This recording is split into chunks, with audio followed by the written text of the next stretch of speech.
GNNN! Goji News na naman! Isang Goji idol, Goji upline. May bagong babaeng kinahuhumalingan. Ito ang trivia.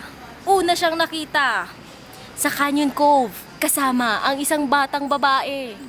Meron silang sexy na pictorial. At in fairness naman, sexy naman ng babae. Pero ito ang kagulat-gulat. May kumakalat ngayon na video na nag-away sila ng kanyang jowa na 5 months daw na buntis. Isang jowa na nakilala niya din sa Goji.